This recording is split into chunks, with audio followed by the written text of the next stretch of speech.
The wind howled across the high plains, tearing through brittle grass and whispering past the broken fence line. Like a ghost looking for a home, Clara Whitmore pulled her wool coat tighter round her thin frame and crouched beside the small, lifeless body of the colt. Frost had already begun to claim the edges of its dark mane. Its sides no longer rose, and the faint warmth that had pulsed beneath its skin just hours ago had disappeared into the cold. Dawn. She didn't cry, not anymore. Tears had dried up months ago, maybe even years after her husband's letters stopped coming from the front, after the war between the states devoured him like it had so many others. The telegram came late, blunt and cold, missing in action, presumed dead. Just like that, the life she built at Whisper Hollow Ranch cracked apart. This colt had been the last of her husband's breeding stock, born early, to small lungs never right. She had fed it every few hours through long nights, praying with each trembling step it took, and now it lay still in the weak morning light. Another dream gone silent. She stood slowly, brushing dirt and snow from her skirt, and looked out at the horizon where pale sunlight crept across the empty plains. The barn leaned like an old man with tired bones. One of the windows in the ranch house had shattered weeks ago, and was patched now with canvas and tar. The well pump stuck more often than it worked. Fences were sagging, and there wasn't enough feed left to keep the other horses healthy through spring. Her fingers curled tightly around something in her coat pocket, a folded, yellowed envelope. It had been delivered 3 days ago by a stage driver from Amarillo, who said a man with a hat pulled low had left it at the relay station. No name, no explanation. The handwriting was her husband's. Her hands had trembled opening it inside. The short letter had been written in a familiar hand, steady but tired. Clara, if this reaches you, it means I didn't make it. Don't cry for me. I want you to find the man who brings this letter. His name is Rafe Maddox. He was my friend, and I trust him with my life. Trust him with yours. He'll know what to do. No return address. No date. Just a name she'd never heard and a promise that didn't make sense. Clara had read it 3 times that night by the fire. Eli curled beside her, unaware of the weight in her chest. She hadn't told her 7-year-old son what it meant. Not yet. Maybe not ever. After so much heartache, she didn't trust hope anymore. She trusted what she could see. Dead colts, dry fields, a house too quiet and too big for one woman, and a child. The sound of Ellie's small boots crunching behind her pulled her out of the silence. Is he? He asked softly, stopping beside her and looking down at the colt. She nodded. He's gone. Sugar. Eli sniffed and looked up at her with wide, sun-chapped cheeks. Will another one come? Clara swallowed hard. Maybe, but not soon. Pa said he wanted to raise a whole herd of horses. Eli whispered. I know, Clara said, placing her hand on his head, smoothing down his hair. But things don't always go how we want. Eli didn't respond. He crouched down beside the colt, silent and still. The wind whipped harder, and Clara knew she couldn't leave the colt out there. Not to scavengers, not to the cold, not like this, together. They dug a shallow grave by the old cottonwood tree. It was frozen earth, and it took all morning. She had never been more tired in her life. When it was done, she stood back and wiped her face with a gloved hand, breath fogging in the air. The silence of the land pressed around them. No birds, no cattle, no neighbors for miles. That's when she heard it, the distant, steady beat of hoofs, slow, deliberate, coming from the west ridge. Clara narrowed her eyes against the light and spotted a lone rider, cutting across the snow-covered field. Tall in the saddle, his coat dusted with travel, his horse moving with purpose. Eli saw him, too. Ma, is that him? Clara's heart knocked. Once, hard. She thought of the letter again. The name. Rafe Maddox. She didn't move, didn't answer.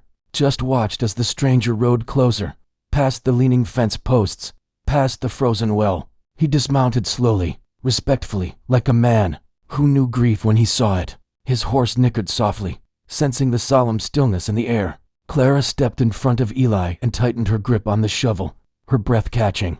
The man removed his hat. Mum, he said in a low, steady voice. Name's Rafe Maddox. I believe I have something of your husband's. Clara didn't loosen her grip on the shovel. The man Rafe Maddox stood just a few feet away now, head in one hand, the other resting loosely near his belt. He wasn't a big man, but something in his posture like a coiled stillness told her he'd seen violence and hadn't flinched from it. His eyes were the color of a storm before it broke, gray-blue, unreadable, tired.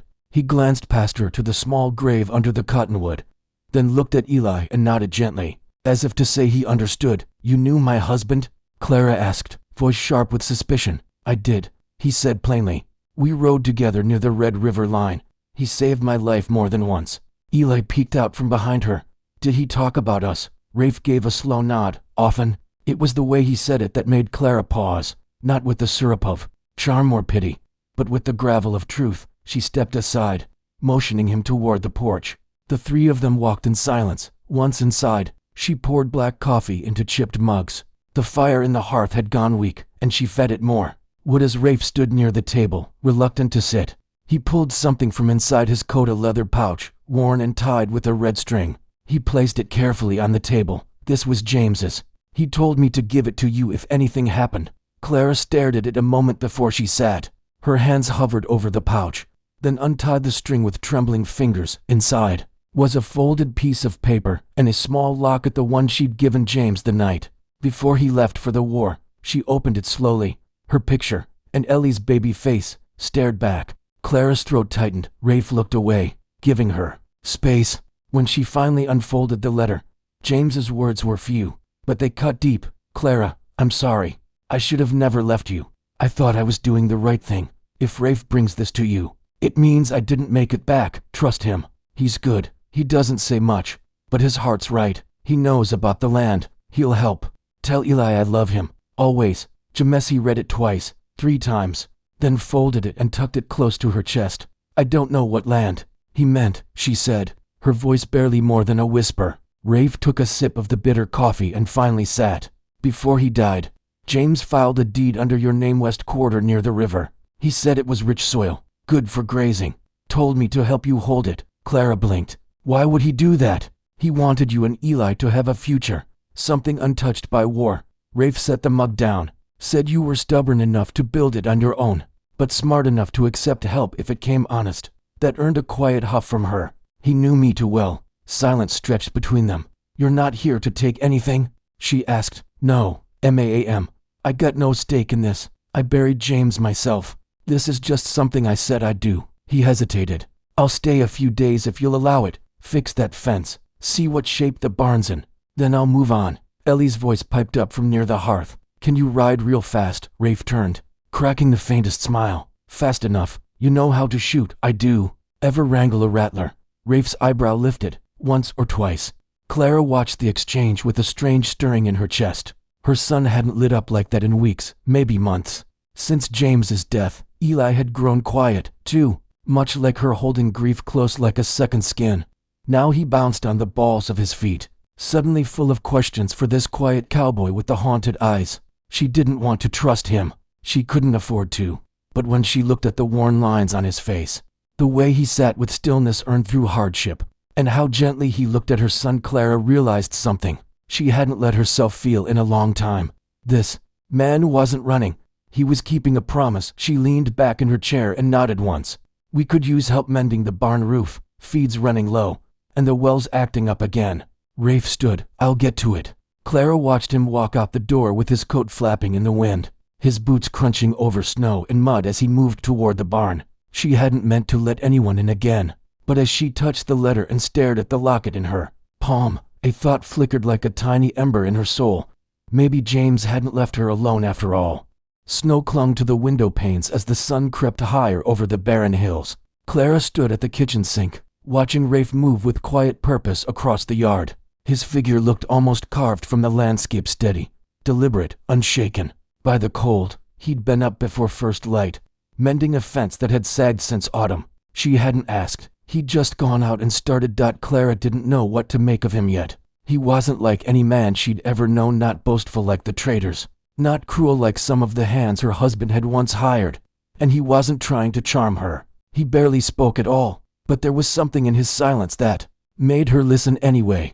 She glanced down at the folded letter in her hand, the one James had written before he died. She'd read it half a dozen times now. The words were etched in her heart, but the one phrase that lingered like a splinter under her skin was this: he knows about the land. What land? Their ranch, Whisper Hollow, was barely holding together. The pasture was near dried up, the well unpredictable. She'd never heard James mention other land, let alone deeds or claims.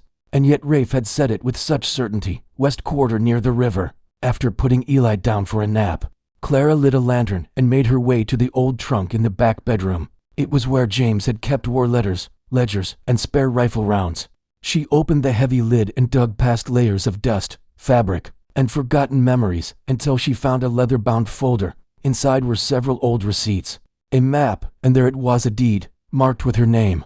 Her breath hitched. It was real. Quarter section, river-fed grazing land, registered with the county land office just 6 months before James was declared missing. James had never told her. She sank onto the bed, heart pounding, fingers tightening around the paper. Why hadn't he mentioned it in his last letters? Why would he make Rafe the one to tell her? A quiet knock broke the silence. She tucked the deed under her mattress and called out, "Come in." Rafe entered, dusted with snow, and smelling faintly of horses and pine. "Barns patched, should hold another season." "Thank you," she said, still catching her breath from what she'd discovered. He nodded, glanced toward the bed, then back at her. "You all right?" Clara hesitated. "I found the deed. The land James mentioned." Rafe didn't react, just a small, knowing nod. "It's good land. He picked it for the soil, said it reminded him of Georgia before the war." She blinked. "Georgia? That's where he grew up. Didn't talk about it much, but sometimes, when we were camped near riverbeds, he'd tell stories. Said if anything ever happened to him, he wanted you and the boy to have land that could carry you." Clara looked away. It hurt, this echo of a man she still loved, a man who had planned for a future she hadn't been allowed to know about. "Until now, I don't have the means to work new land," she said softly. "Not alone." "You're not alone," Rafe said simply. Her eyes snapped to him, unsure what he meant. The words hung there between them. He wasn't promising anything, not yet, but they both felt the pull of something growing, slow and tender, like winter thaws turning to spring. After a long silence, she asked, "Why did you come, really?" Rafe stepped further into the room, but he didn't sit. His eyes were dark with memory. "Because James saved me when I didn't deserve saving. He said if he couldn't make it home, I had to carry the rest of the way. And you owed him." "I still do." Clara studied him. "That's the only reason you're here." A pause, then, barely above a whisper, "It was at first." Clara felt something shift inside her, a truth unspoken, a wound recognized. The pain of survival, the guilt, the emptiness. They both carried it. Different scars, same weight. That night, she made stew with the last of the root vegetables and 2 strips of salt pork. Eli sat beside Rafe at the table, peppering him with endless questions about war, horses, and what it felt like to sleep under the stars. Rafe answered with soft patience, his words slow but honest. Clara watched him and realized something she hadn't dared to admit before. This man didn't just come to repay a debt. He had nowhere else to go, just like her. And though she couldn't say it aloud yet, she felt it in her bones. This might be the beginning of something neither of them expected. By the end of the week, the wind had turned sharp again, whizzing through the hills and pressing hard against the wooden frame of the house. Clara leaned on the fence rail, watching Rafe work. With each day that passed, something unfamiliar crept into her heart. Not quite comfort, not quite trust, but a quiet easing of the weight she'd carried alone for too long. Rafe had repaired 2 sections of fence, patched the leaky barn roof with salvage tin, and fixed the well so the pump worked without jamming every other pull. He never complained, never asked for thanks. He just worked slow and focused, like a man who needed something to do with his hands or risk falling apart. She noticed things, too. The way he paused when he touched her late husband's tools. The way he always slept on the floor beside the front door, even though she'd offered him the spare room. The way he spoke to Eli as if he were someone worth listening to, not a burden, not a chore, but a boy deserving of time. One morning, she found Rafe crouched beside Eli in the yard, showing him how to tie a slipknot with baling twine. Her son's laughter rose into the clear sky, free, full, and rare. Clara watched from the porch, one hand on her stomach, the other wrapped tightly around her coffee mug. She hadn't realized how much Eli needed a man's voice around the place, someone who didn't talk down to him or talk over him. James had been that kind of father, and Rafe didn't seem to know how to be anything but decent. Still, her instincts warned her not to get too comfortable. That night, she caught herself standing too close to the fire, the letter in her hand again. She'd read it so many times she could recite the words in her sleep. "Trust him with yours." Could she? Later, after Eli had gone to bed and the fire had burned low, Clara stepped outside and found Rafe sitting on a stump beneath the stars, a knife in one hand and a half-carved piece of cedar in the other. He didn't look up when she approached. James always said he wanted to teach Eli to whittle, she said softly. Rafe smiled faintly, still focused on the wood. He said a lot of things. She sat on the porch step, folding her arms around herself. I don't know what to do with that land. You don't have to decide yet, he said. I can't keep both ranches running. You don't have to. Silence. I'm tired, Clara admitted finally. Tired of losing things, people, dreams. Rafe looked up then, his expression unreadable in the dark. Me too. She wanted to ask what he'd lost, but something about the way he held the knife and the look in his eyes made her stop. That wasn't a story for tonight. Instead, she said, you're not like the men I've known. His hands paused. Good or bad, different. He gave a low chuckle and returned to the carving. I'll take that. After a pause, she added, you don't talk much. Words don't come easy to men who've said too many of the wrong ones. She didn't know what to say to that, so she let the silence stretch, comfortable this time, and together they listened to the wind stirring the cottonwoods. Eventually, Rafe stood, tucked the carving in his pocket, and nodded to her. Get some sleep, Clara. Tomorrow'll be long. She watched him go, quiet, steady, reliable, and something inside her ached in a way she didn't expect. That night, as she lay awake, staring at the cracks in the ceiling above her bed, Clara realized that Rafe wasn't just helping her fix the ranch. He was helping her rebuild the parts of herself that had nearly given up. Not with grand promises, not with poetry, just with kindness, presence, patience. And maybe, just maybe, that was what made it dangerous, because hearts patched too soon could tear again, and hers had only just begun to remember how to beat. The snow came fast. By late afternoon, the sky had darkened to slate gray, and wind tore across the plains like it carried the wrath of something old and hungry. Clara had seen blizzards before, but this one felt different, heavier, angrier, like the land was taking out years of sorrow all at once. Rafe had been working on the far fence when the first flurries started falling. Clara called him, and just as the wind started howling like a wolf through the canyons, it's moving fast, he said, brushing snow from his coat as he stepped inside. We won't get out of here tonight, not even to the barn. Clara moved quickly, lighting every lamp and checking windows. The stocks in the back barn with feed and water should hold till morning. Eli stood in the kitchen doorway, wide-eyed. Is this the kind that howls all night? Rafe crouched beside him and nodded. Best kind for stories and firelight. You scared, son? Eli shook his head quickly too. Quickly. Well then, Rafe said, standing up with a grin. Let's make sure the fire stays strong. For hours, the storm raged outside while they sat near the hearth. Clara cooked what little food they had left: a pot of beans, a bit of cornbread, and coffee so strong it could peel paint. Rafe pulled a small cedar carving from his coat pocket and handed it to Eli, a tiny horse, shaped with care. I made it from scrap, he said. For your pocket. Ellie's eyes lit up like candles. You made this for me? Yep, that horse don't spook easy, neither. Just like you. Clara felt something twist in her chest. It was too kind, too careful, and dangerously close to the kind of man a child could grow to love. She kept watch at the windows. The wind didn't ease up. Round midnight, Rafe offered to take first watch near the hearth. Clara insisted on taking second, but her body betrayed her. Sometime after Eli fell asleep beside her in the armchair, her eyes drifted closed. She awoke to heat, blistering, orange light flickering across the walls. Fire. The kitchen was in flames. Clara jumped to her feet, choking on smoke. Rafe was already hauling Eli over his shoulder, shoving open the back door. Get out, he roared. Now. She grabbed the shotgun from the wall and followed, stumbling into the snow with bare feet and a racing heart. The wind fought the flames, but the dry walls burned fast. Embers leapt into the night like fireflies gone mad. Rafe handed Eli to her and ran back inside. Rafe, no, she screamed, but he was already through the smoke. Clara stood trembling, holding her boy against her chest. The fire lit the night like sunrise. Then Rafe emerged, coughing, arms full of wet rags, her box of family papers, and the rifle that had belonged to James. He dropped everything into the snow, dropped to one knee, and coughed hard, lungs heaving. She ran to him, pressing her hands to his chest. You stupid, stupid man. But her voice cracked as tears she thought were long dried burned her cheeks. I got the deed, he rasped, and the boy's drawings. She could only nod, unable to speak through the storm of emotions inside her. They spent the rest of the night in the barn, bundled together in old quilts, huddled close to the horses and the small fire Rafe managed to build in a safe pit of stones.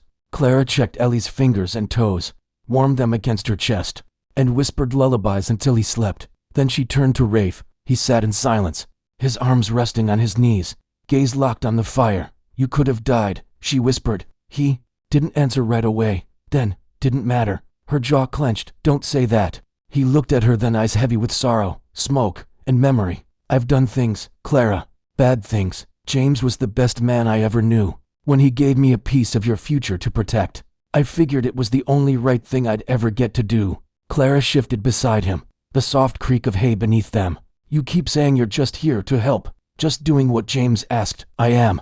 But Rafe, she reached out, touching his scarred hand with her own. You're more than that. He flinched only slightly, but he didn't pull away. The barn went quiet except for the low breathing of horses and the soft crackle of the fires outside. The storm finally began to break, and inside, Clara felt something stir. Warmth not born of fire, something terrifying, something beautiful. She wasn't alone anymore. And maybe, just maybe, she didn't have to be. The next morning, the storm had passed, leaving the ranch blanketed in a white so pure it seemed unreal, like the fire and fear of the night before had been some fevered dream. But the scorched remains of the kitchen walls and the blackened windows told the truth. Rafe worked quietly, salvaging what he could. Clara gathered what supplies remained in the barn and set up a small cooking area. Near the stalls, it wasn't much, just a kettle, some beans, and a jar of lard, but it would hold them over until they could rebuild. Eli helped where he could, still clinging to the wooden horse Rafe had carved for him. By late afternoon, Clara stood alone at the edge of the property, watching the smoke from the ruins drift toward the hills. The fire had taken so much, but not all, not her son, not the land, not Rafe, and that should have been enough, until she saw the rider, a tall man in a gray coat, trotting down the ridge line on a black horse. Not Rafe's calm presence, not a neighbor. There was no hesitation in his posture, no courtesy in his approach. Clara's instincts flared cold in her chest. She turned sharply and called for Rafe.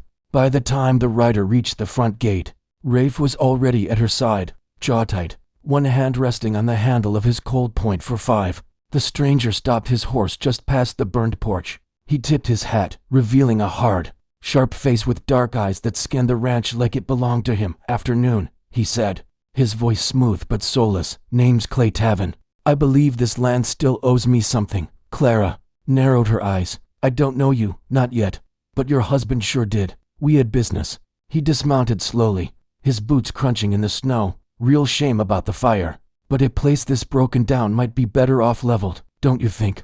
Rafe stepped forward, his voice like gravel. Say your piece, then leave. Clay's eyes flicked to him with a crooked grin. And you must be Maddox, the ex-soldier with a conscience. Rafe didn't flinch. You'll want to choose your next words real careful. Clay reached into his coat, not for a gun, but for a folded document. He tossed it at Clara's feet. James owed me $600 for supplies, breeding stock, and feed loans made before he left for the war. He said he'd repay me when he returned. He didn't.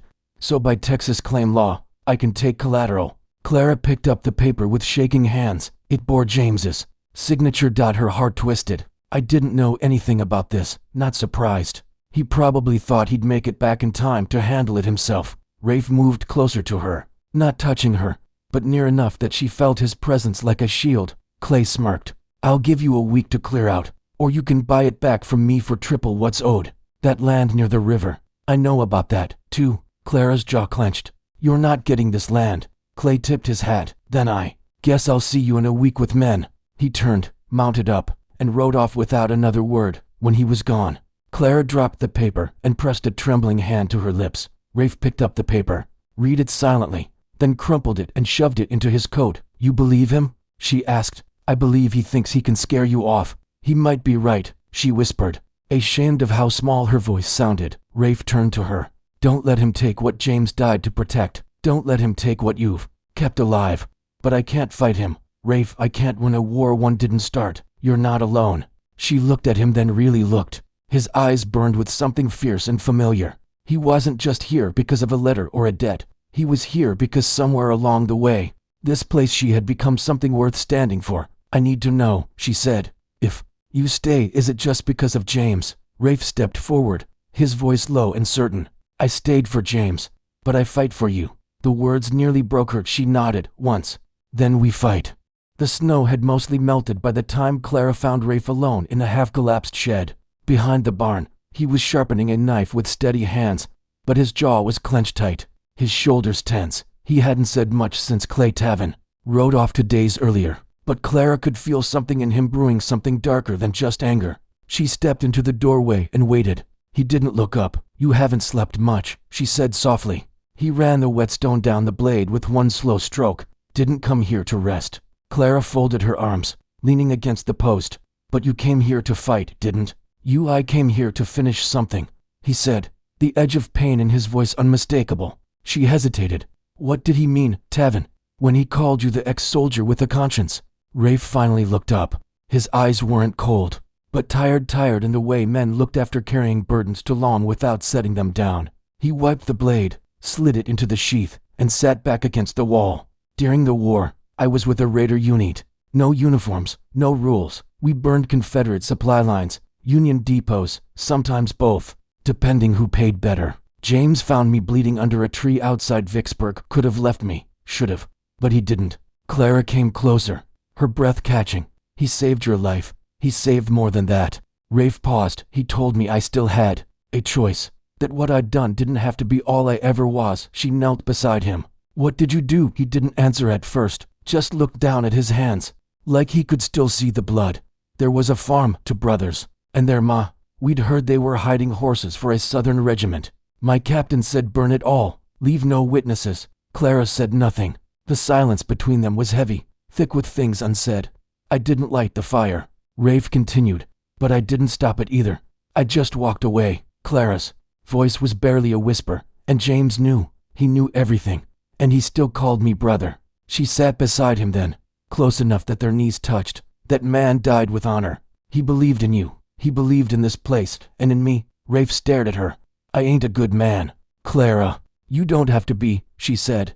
"You just have to be a better one than the man coming for us."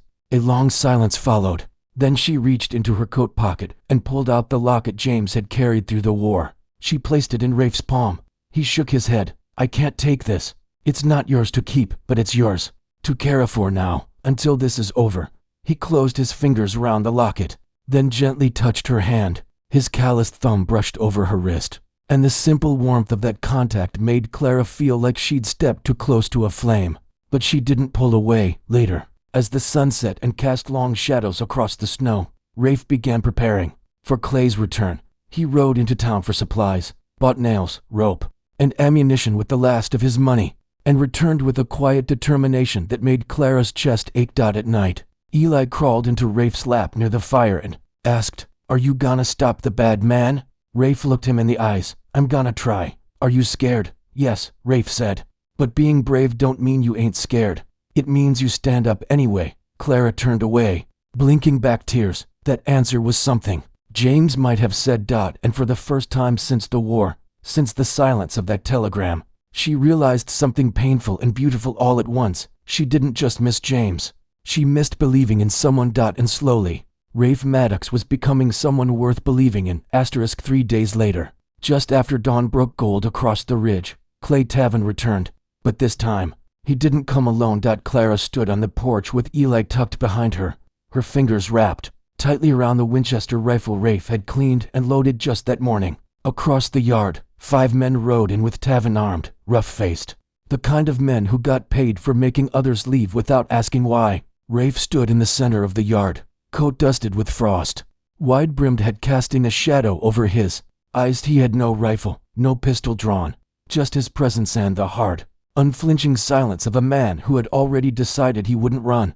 Tavin dismounted, a cruel smile twisting his lips. "You had your time, Widow Whitmore. Now it's mine." Clara raised the rifle. "You step 1 foot past that fence, and you'll find out how wrong you are." One of the hired men laughed. "You gonna shoot us, lady, if I have to." But it wasn't Clara who fired the first warning shot. It came from the tree, sharp and clean, and a bullet split the air just above Tavin's head, ripping through it like paper. Horses reared.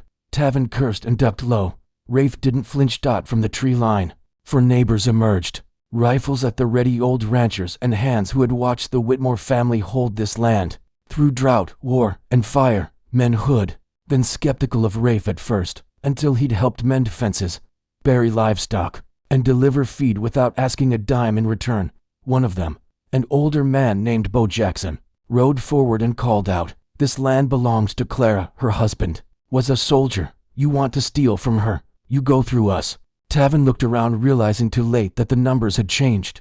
He turned back to Rafe. "You think this makes you a hero? This ain't your fight." Rafe stepped forward, coat swinging behind him. "It is now." Tavin's eyes flicked. "To Clara. You really trust this man? A drifter with blood on his hands." Clara didn't hesitate. "I trust him more than I trust any man who shows up with a gang to take what he didn't earn." Tavin's face darkened. "You'll regret this." "No," Rafe said, his voice calm. "You will." And in that moment, something shifted. Tavin realized there'd be no easy win. No woman too frightened to stand. No cowboy too wounded to fight. Just a ranch surrounded by people ready to defend it. He backed up slowly, spitting into the snow. "You win this one, Whitmore.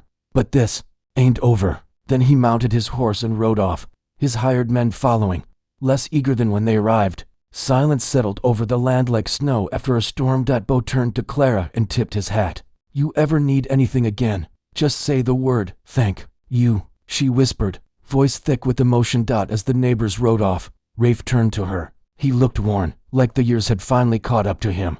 But there was something else to relief, maybe even hope. Clara walked to him, lowering the rifle, and for a long moment they simply stood there, breathing in the stillness. "You didn't have to stand in front of them," she said. "I didn't want you to be the only one who ever stood for this place," Rafe replied. She reached out and touched his arm, tentative, but real. "You saved us." He gave a faint, tired smile. "No, Clara, you saved yourself. I just helped hold the line." But she knew better. He hadn't just saved the land. He'd saved something inside her that she thought had died the day James never came home. And when Eli ran toward them, arms wide, shouting, "We won, Ma, we really won," Clara caught him. And for the first time in what felt like years, she laughed. Not because the fight was over, but because for the first time, she could see what came next. The snow melted faster than usual that year. Within days of Clay Tavin's retreat, the land softened beneath the sun. Drip by drip, the icicles fell from the barn's eaves, and patches of brown grass peeked through the thinning snow. The charred remains of the kitchen still sat like a scar on the ranch, but Clara no longer saw it as an end. She saw it as a beginning. The neighbors who had stood beside her didn't disappear. Bo Jackson brought lumber.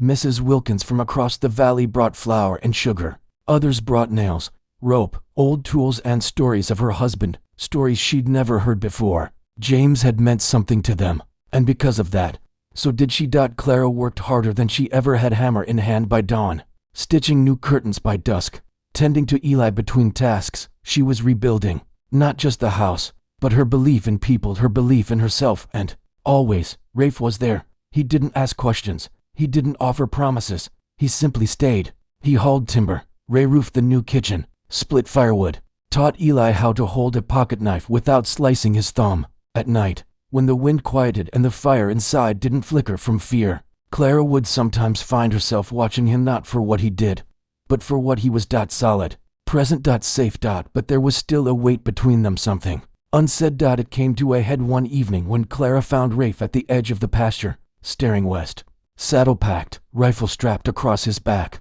her heart clenched. "You're leaving." He turned, startled she'd found him. "Didn't say I was, but you packed." He nodded once, eyes heavy. "Didn't mean to stay this long. Just wanted to keep a promise." She stepped forward, heart pounding. "You did that, you kept it. But that's not why you're still here." Rafe's jaw tightened. "Clara, I've never stayed anywhere longer than a few months. I've got blood on my hands. Stories I'll never tell Eli.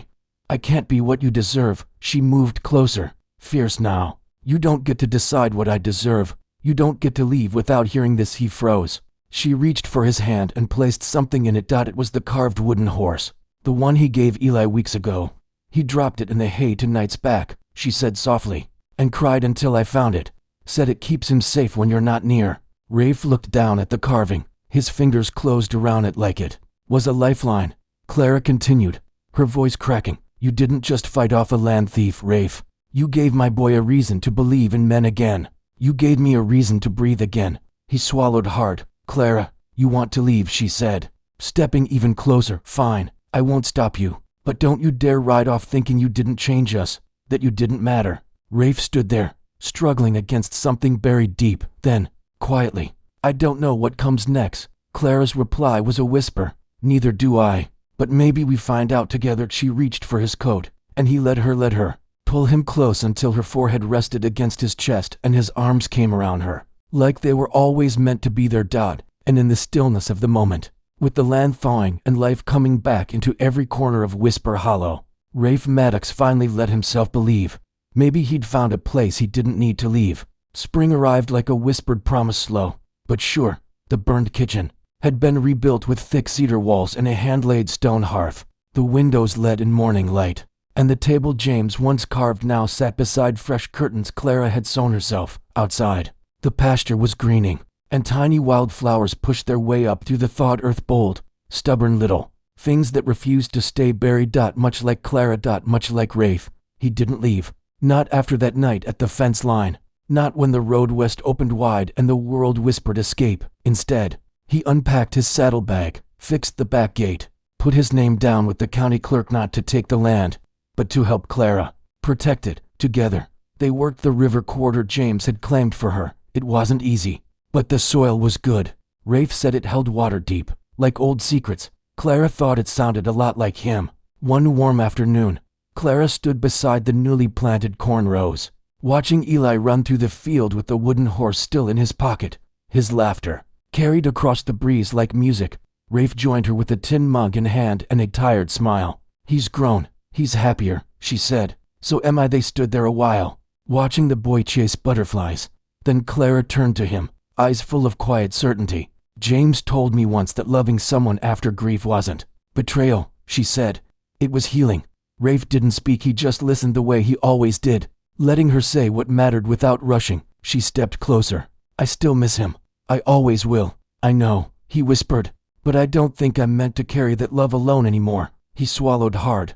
"You don't have to." Clara reached for his hand, strong, weathered, steady, and placed it against her chest. This heart wasn't meant to stay broken. Rafe looked at her the way no man ever had, with reverence, not possession, with wonder, not doubt. And in that moment, no grand declaration was needed, no wedding dress, no preacher, just two people standing in the sun-soaked field, holding each other like home. That summer, the first crops grew tall and wildflowers spilled across the valley. Word spread that the widow and the drifter were working the land together, raising the boy James left behind, and doing it with nothing more than grit and grace. Some said it was a love story, others said it was a second chance. But for Clara and Rafe, it was something simpler and more sacred, a life built from the ashes, a family forged in fire. And in the quiet hours when dusk stretched gold across the plains and the cicadas began to sing, Rafe would sit on the porch with Eli beside him, carving new horses, new hopes, and new beginnings, because he finally believed he deserved to. And Clara, with her hands in the soil and her heart wide open, knew the truth she'd once been too afraid to speak. Sometimes, the man who rides in to save you is the same man who teaches you how to save yourself.